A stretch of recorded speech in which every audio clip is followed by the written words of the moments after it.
আকাশবাণী গুৱাহাটী কথা শিল্প এই অনুষ্ঠানত প্ৰচাৰ কৰি থকা হৈছে ডক্টৰ ৰুবুল মাউতৰ মোৰো এটা সপোন আছে গ্ৰন্থখনিৰ ধাৰাবাহিক পাঠ ঝুনা কংকন ভূঞাৰ প্ৰযোজনা ইন্দ্ৰজিৎ দাসৰ আজি এয়া দ্বিতীয় খণ্ড মোৰো এটা সপোন আছে।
তিলেশ্বৰৰ আৰু পঢ়া নহল।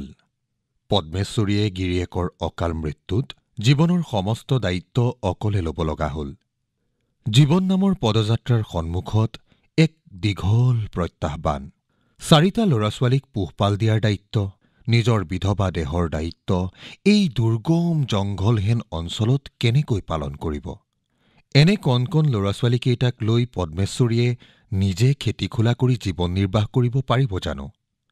অসম্ভৱ, অসম্ভৱ, অসম্ভৱ হলেও উপায় নাই।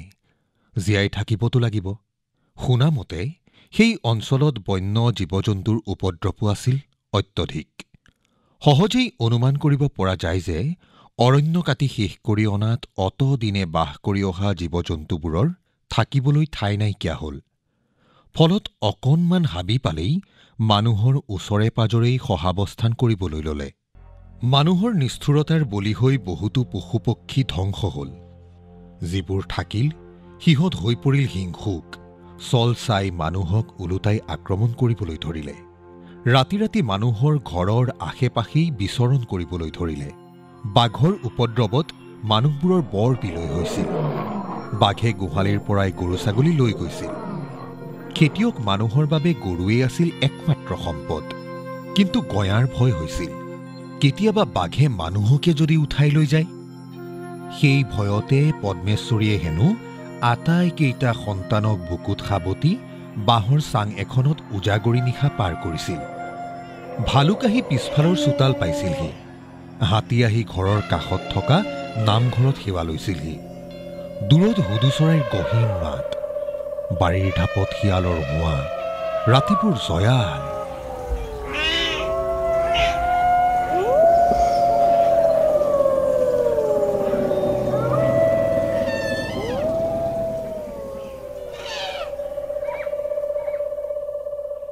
আমাৰ ঘৰৰ বাৰীৰ পিছফালে সেই তাহানি দিনৰে জয়াল হাবি এখনৰ একাংশ এতিয়াও সংৰক্ষিত কৰি থোৱা আছে।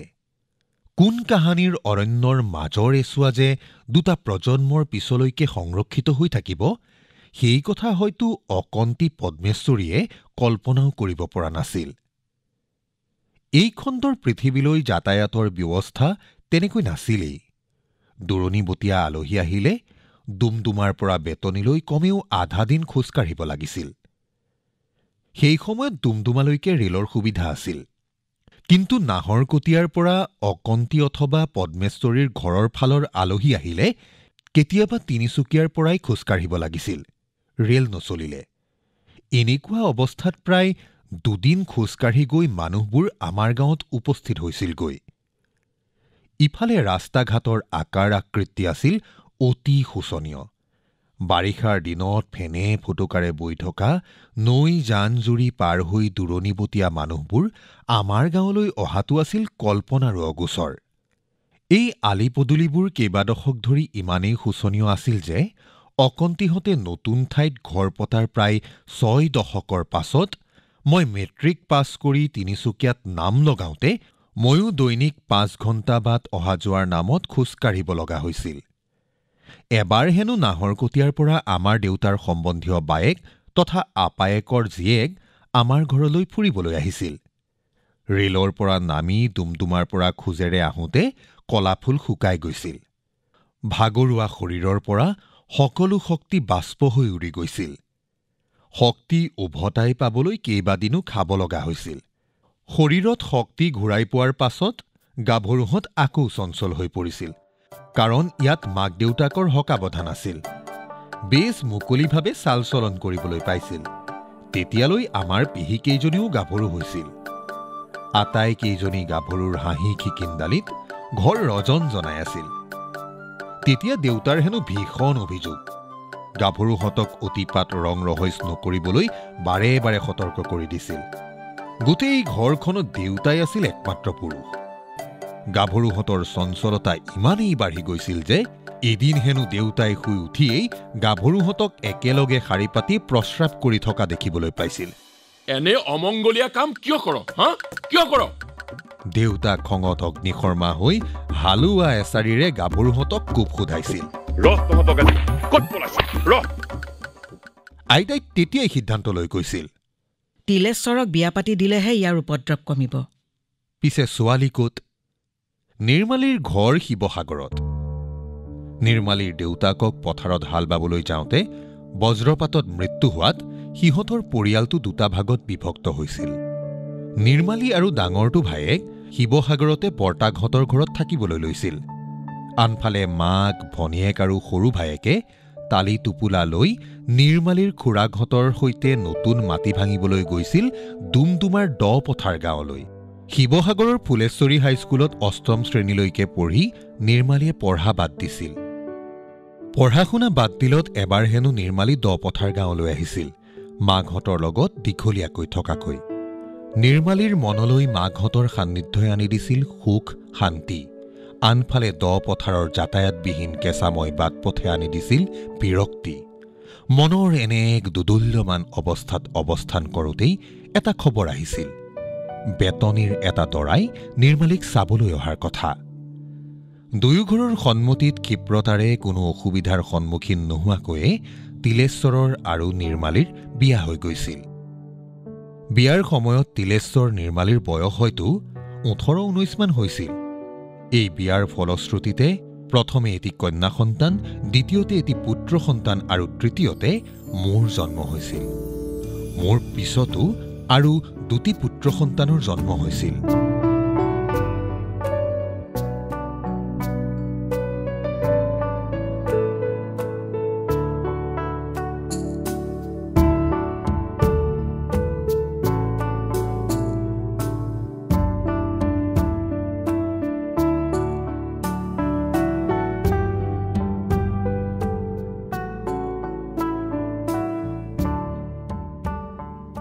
এলাৰ্ম ঘড়ীৰ দৰে বাজি উঠা দেউতাৰ কৰ্কশ মাতত সাৰ পাওঁ।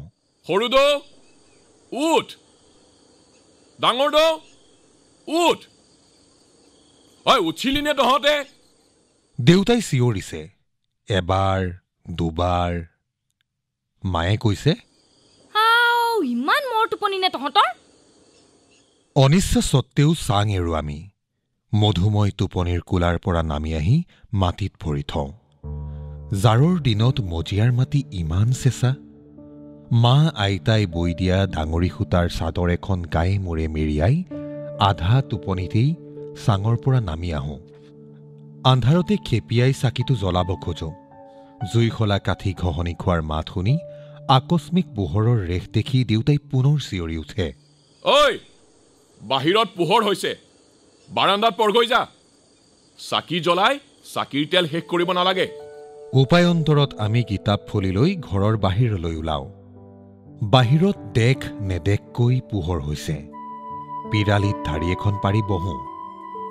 সন্মুখত পীৰা এখন পাৰি কিতাপ থওঁ। গাত চাদৰখন ভালকৈ মেৰিয়াই লৈ যাতে ঠাণ্ডাই আমনি নকৰে কিতাপৰ পাত লুটিয়াওঁ। চিঞৰি চিঞৰি পঢ়োঁ। গোটেই পৃথিৱীখন যেতিয়া চিকুণ পুৱাৰ আৰামী আসন্নতাত শুই থাকে আমি কেইটিমান শিশুৱে কিতাপৰ বাক্য আওৰাওঁ। তেনেকৈ আৰম্ভ হৈছিল আমাৰ শৈশৱৰ দিনবোৰ। আহিন সোমালেই বাম খেতিৰ দিন আহে। দেউতাই শুই উঠি এঙাৰ মাৰি দাঁত চাফা কৰে। তাৰ পাছত মুখত তামোল এখন সুমুৱাই হাললৈ যায়। যোৱাৰ সময়ত কৈ যায়, তহঁতে এখন্তেক পঢ়ি ল, আজি খেতিতলীত কচু বাচিব লাগিব। খেতিৰ মাটিত বনৰীয়া কচুৱে চানি ধৰে। সেয়ে হাল বাওঁতে ওলোৱা কচুবোৰ বুটলি দূৰৈত পেলাই দিব লাগে। এই কামটো কৰিবলৈ দেউতাৰ সময় নহয়গৈ। সেয়েহে আমি সময়ে সময়ে কচু পেলাবগৈ লাগে।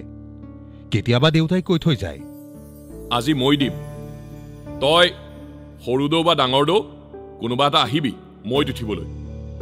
কেইচাহমান হাল বোৱাৰ পাছত মাটিৰ লদাবোৰ গুৰি কৰিবলৈ মৈ দিয়া হয়। দেউতাই হালোৱা তলিৰ পৰাই মাজে মাজে আমাৰ ফালে চকু কাণ দি থাকে, আমি পঢ়িছো নে নাই তাৰ সম্ভেদ ল'বলৈ। দেউতাই কয়, তহঁতে জোৰেৰে পঢ়িবি যাতে হাল বাই থাকোঁতে মই শুনিবলৈ পাওঁ। পাছত বেলিটোৱে যেতিয়া ২ নং বেতনী গাঁৱৰ ওপৰত ভুমুকি মাৰেহি তেতিয়া মায়ে দেউতালৈ পানী লৈ যায়। চেনি দিয়া গৰম পানী লগত চেনি কল দুটামান।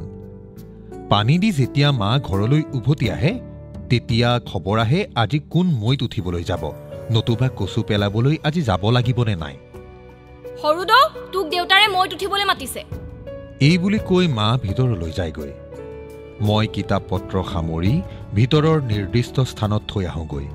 ধৰাখন থৈ আহোঁগৈ জুহাল ঘৰত। থৈয়েই খেতিৰ তলিলৈ দৌৰোঁ। মই যোৱাৰ পৰত ককাই আৰু বাইদেউ কিতাপৰ পাততে বহি থাকে। দেউতাই ইতিমধ্যে নাঙলটো সলুকাই আঁতৰাই থয়। নাঙলৰ ঠাইত মৈখন লগাই দিয়ে। মাটিবোৰত ৪ চাহ পৰিছেহে, মাটিৰ লদাবোৰ তেতিয়া ডাঙৰ ডাঙৰ হৈ আছে। দেউতাই কয়, বহ, মাজতে বহিবি, ভালকৈ ধৰি লবি। বগা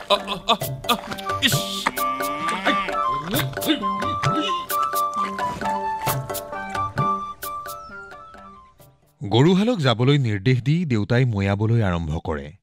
অসমান তলিত মৈত উঠি মোৰ যাত্ৰা আৰম্ভ হয়। কোমল হলেও মাটিবোৰ ভগা নাই। সেয়েহে মৈত ভাৰ বেছি কৰিবলৈ কেতিয়াবা দেউতাও জাপ মাৰি মৈত উঠি দিয়ে। গৰুহালে টানিব নোৱাৰা যেন পালে আকৌ নামি দিয়ে। আহিন কাটি আনকি আঘোণ পৰ্যন্ত বৰ্তি থাকে আমাৰ এই বাম খেতিৰ পৰ্ব। আঘোণৰ শেষৰ ফালে বেলিৰ কিৰণত যেতিয়া তাপ নোহোৱা হৈ আহে, যেতিয়া নিয়ৰৰ কণিকাত ভৰি লাগিলেই গা শিয়ৰি উঠে, তেতিয়া স্বতঃস্ফূৰ্তভাৱে বন্ধ হয় আমাৰ খেতিৰ পৰ্ব। তেতিয়ালৈ পথাৰত ধান দোৱাৰ দিন আহেই। ৮ মান বাজতেই দেউতাই হাল খুলি দিয়ে। গৰুহালক আগফালৰ পুখুৰীত পানী খুৱাই পিছফালৰ বাহনিত এৰাল দি থয়। দেউতাই আহি হাত ভৰি ধুৱে মানে মায়ে বৰঘৰত ভাতৰ যোগাৰ কৰে। ভাত খাবৰ হয় মায়ে চিঞৰে। আমি হুৰ মূৰকৈ দৌৰোঁ জুহালৰ ঘৰলৈ। জুইৰ কাষত আইতাই হাত সেকি সেকি বহি থাকে। মায়ে পানী ছটিয়াই মজি এখন মচে। এভাগ এভাগকৈ ভাত বিলায়। খোৱাৰ পৰত আইতাই আবদাৰ কৰে, চাচোন, ইমান সুদা সুদা ভাত, কেৱল আলু আৰু ৰঙালাও জোলেৰে ভাত কেনেকৈ খাওঁ? মাছ পুঠি এটাও নাই। তাৰ পাছত মৰমসনা মাতেৰে মোৰ ফালে চাই আইতাই কয়, সৰু দৌ, তই আজি স্কুলৰ পৰা আহোঁতে বাটৰ খাল নলাবোৰত মেটেকা ফুল পাৱ যদি আনিবিচোন দেই সোণটো। খাই থকা ঠাইৰ পৰা মূৰ দাঙি দেউতাই চাই এবাৰ মোৰ ফালে এবাৰ আইতাৰ ফালে। দেউতাৰ তীক্ষ্ণ দৃষ্টিত মই তলমূৰ কৰি ভাত খাওঁ।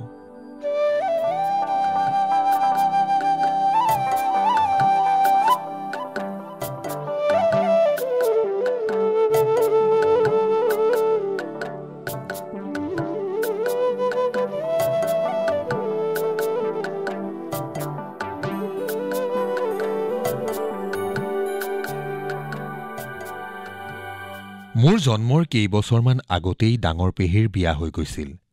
মাজু পেহীক বিয়া দিওঁতে মোৰ বয়স ৩-৪ বছৰমান। সেয়েহে মাজু পেহীৰ বিয়াৰ কথা মোৰ স্পষ্টকৈ মনত নাই। মাজু পেহীৰ বিয়াৰ মাত্ৰ এটা দৃশ্য মোৰ মনত আছে। মই বৰঘৰৰ কোঠা এটাত ৰৈ আছো। পেহীয়ে কান্দিছে, খুব কান্দিছে। ৰাতি কিমান হৈছে নাজানো। পেহীক বিয়া দিয়া হ'ল দপথাৰলৈ। পেহী বিয়া হৈ যোৱাৰ পাছত আইতাৰ লগত সেই গাঁৱলৈ কেইবাবাৰো যোৱা মনত পৰে। কিন্তু বাৰিষাৰ দিনত তালৈ যোৱা নাছিলোঁ। খেতি চপোৱাৰ পাছত পেহীৰ ঘৰলৈ গ'লে পথাৰৰ মাজৰ চমুবাটেৰে যাব পাৰি। চমুবাটেৰে খোজকাঢ়ি গ'লে পেহীৰ ঘৰলৈ আমাৰ ঘৰৰ পৰা প্ৰায় ১-১.৫ ঘণ্টা লাগে। আলি পদূলি প্ৰায় বন্ধ হৈ আহিছিল। বাটটোৰ কথা মনত পৰিলে যাওঁ বুলিলেও যাব নোৱাৰিছিলোঁ। পেহীয়ে আহি আবদাৰ কৰিছিল, তহঁতেতো মোৰ ঘৰৰ বাট পাহৰিলিয়েই, মই মৰিলো বুলিয়েই ধৰিলি। পেহীৰ সৈতে বাঢ়ি অহা এই বিচ্ছিন্নতাৰ আলমত মই কেইবছৰমান আগতে এটা গল্প লিখিছিলোঁ, নিৰ্মলা পেহীৰ মৃত্যু। এই গল্পটোত যেনিবা কল্পনাকো প্ৰশ্ৰয় দিছিলোঁ।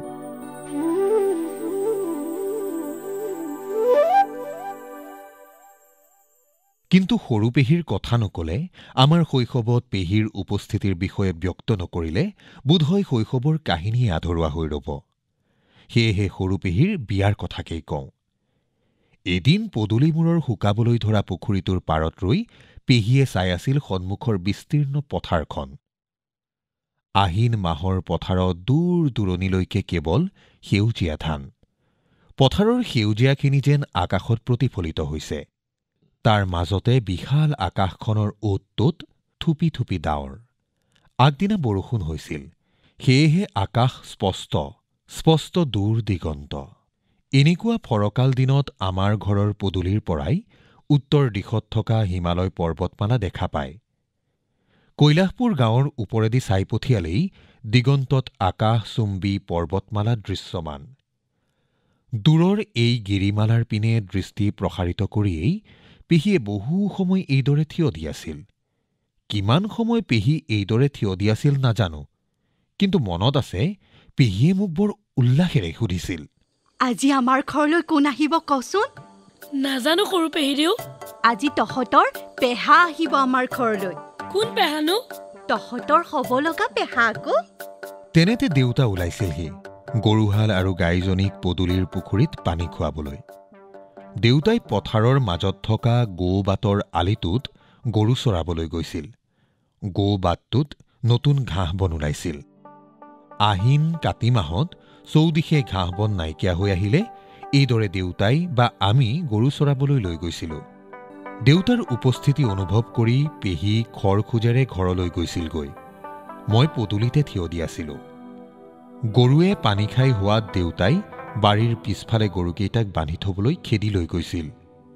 গৰুৰ ডিঙিত লগাই থোৱা ৰছীবোৰ চুচৰি চুচৰি গৈ আছিল। দেখাত সাপ বগাই যোৱাৰ দৰে লাগিছিল। মই পুখুৰীৰ পাৰৰ বালিত বহি পুখুৰীৰ গভীৰলৈ চাই আছিলোঁ। পুখুৰীত গৰৈ চেঙেলী মাছে ভৰি আছিল। মই বৰশী বোৱাৰ কথা ভাবিছিলোঁ। তেনেতে সেইদিনা আমাৰ ঘৰত পেহীক চাবলৈ মানুহ আহিছিল।